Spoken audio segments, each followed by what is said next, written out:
Hi, I'm Joe. Today, I will show you exactly what happens when you have a car crash while you're not wearing a seatbelt.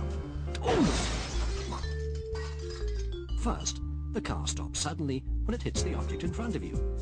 This is just the first crash, because next,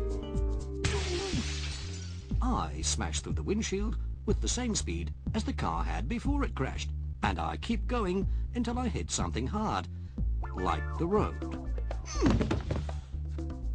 This is the second crash, the crash that could kill me. But it doesn't have to be like that. This time, I will wear my seatbelt. The car stops suddenly, but the seatbelt holds me securely in place, stopping me from having that second crash. So,